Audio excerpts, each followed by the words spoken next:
Hello and welcome to Deck Builders Orlando, where we talk all things outdoor living. Today, we are going to look at a choice that shapes your whole backyard project.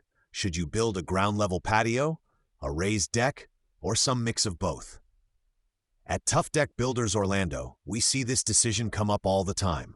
A homeowner knows they want a better space outside the back door, but they are not sure which structure fits their yard and their budget. Let us walk through how these options really work, so you can start to see what makes sense for your home.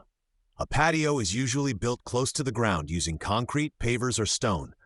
Think of it as a strong surface resting on prepared soil. A deck, on the other hand, is a raised structure.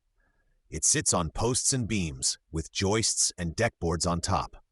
That one difference on the ground versus up off the ground affects nearly every other part of your project. With a patio, drainage and soil movement are big concerns. You want water to move away from the house foundation, not collect against it.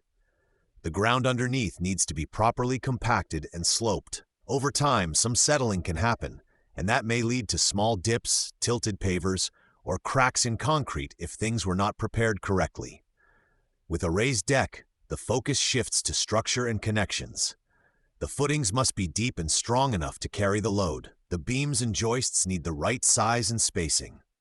Connections at the house, especially on second-story decks, must be done carefully to keep water out and support the weight safely. A well-built deck feels solid underfoot and stays that way for years. Your yard layout plays a huge role. If your back door is close to ground level and your yard is fairly flat, a patio might blend very naturally with a small step or a low platform deck.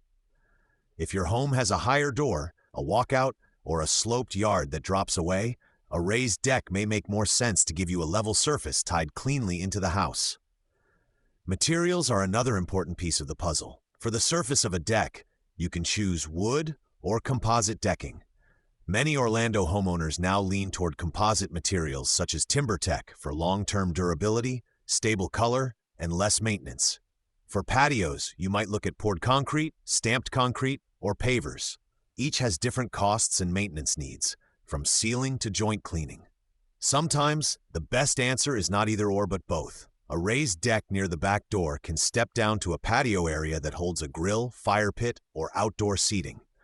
That combination lets you handle changes in elevation, separate quiet and active zones, and make better use of the whole yard. It can also help you plan for future features, like a pergola, outdoor kitchen, or even a sunroom down the road.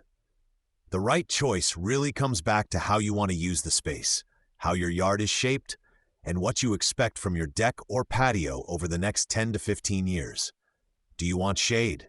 Do you need space for a dining table? Do you see kids or grandkids running around? All of these practical details feed into the best structure for your home. If you are looking at your yard and trying to picture what is possible, we are here to help. You can reach our team at 407-219-9951 or visit toughdeckbuildersorlando.com to talk through your ideas and get clear options that fit your home and your budget. Thanks again for listening to Deck Builders Orlando. Keep tuning in for more straightforward, real-world guidance on decks, patios, and outdoor living projects.